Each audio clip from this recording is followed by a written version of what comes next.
Hello YouTube, welcome to Race Car Fabrication and Restoration. I'm Ronnie Humphrey. Thanks for joining me today. Please hit that like button and that subscribe button if you would. Appreciate that. On our last episode, we showed you the motor mount process and what our plans were for that. And we have got some major updates to show you now, so stick with me. Let's see what we can get done.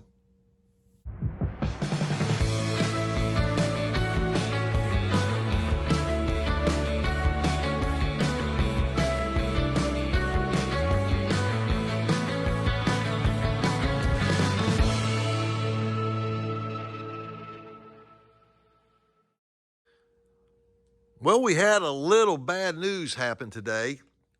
On our last episode, we had the motor sitting on the floor, and that was because I want to pull this transmission out and go ahead and set up all the clutch stuff.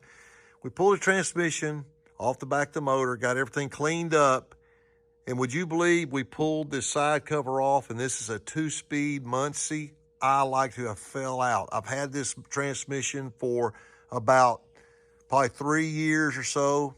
3 or 4 years, and I was always going to hold it for a project.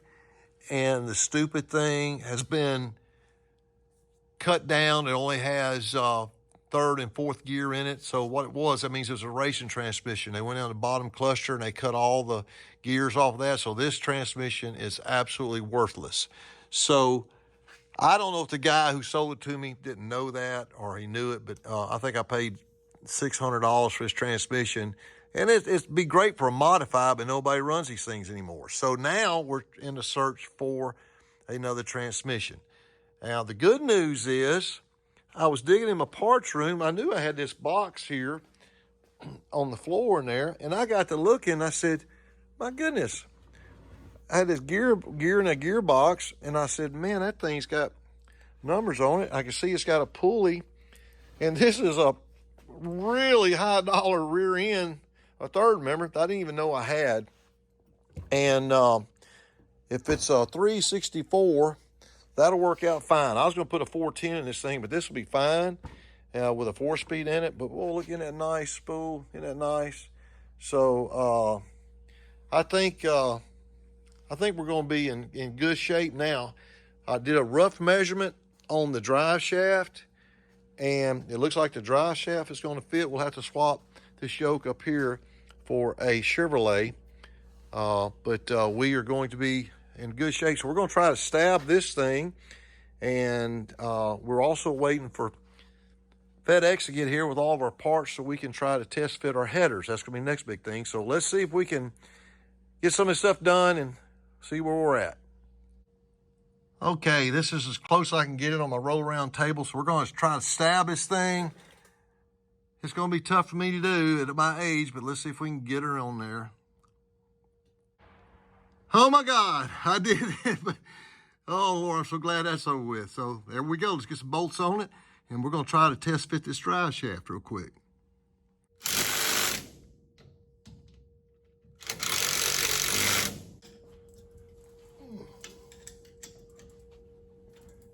Making sure all these things are tight. That's all of them. So let's go on to something else now. I'm very lucky this thing already had axles in it, and that was fortunate. So now with the rear end gear in it, and get our hub covers on here, then I was going to try to fit the drive shaft, but I forgot I don't have the loops for the drive shaft, the clamps and bolts, so I got to buy those. So we're going to jump up here, and as soon as FedEx gets here, we're going to go ahead and try to mess with that exhaust. I just want to see, hopefully they're supposed to be delivered today. It's Saturday afternoon. They're supposed to be here today. So if they'll get here, we'll go ahead and see if the exhaust will fit. That's the next big thing before we finish up the motor mounts. The UPS man just got here with all of our goodies, so this is going to be great. Now we can try to test fit some exhaust and stuff. There comes our goodies. How you doing? All right. I called Dennis Schoenfield the other night when I was on my way to church, and I wanted to confirm the headers I wanted. And there's a lot of good header companies out there, but I want to tell you, I've toured Dennis's shop at there, Schoenfield, up in Van Buren, Arkansas, a couple different times. Y'all, they're just, they're good people. They're a family-run business, multi-generational, and it is incredible how they build these headers. It is anything, just beats anything I've ever seen. The computerized tubing benders and all, it's just unbelievable. So we get these things out, and hopefully these things are going to fit. But again, I encourage you to check out Schoenfield headers.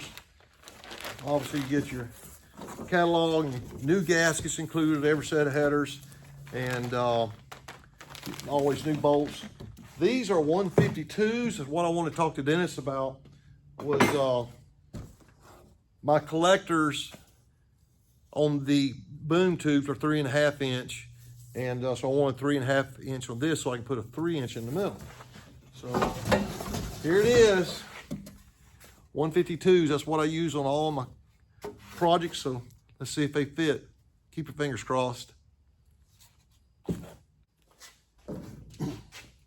We'll get these motor seals off of here.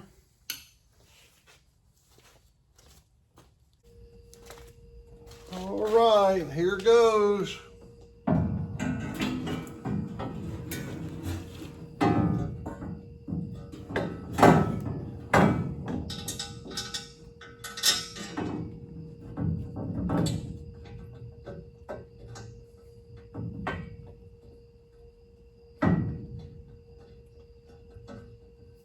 Look good so far, but I need to get both bolts in there. Kind of hard to do this one-handed.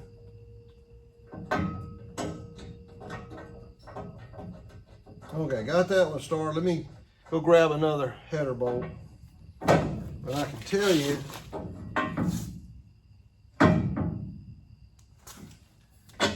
right now, they're gonna be fine. Awesome. Go find another head bolt, stick in this back side. All right, we got another bolt.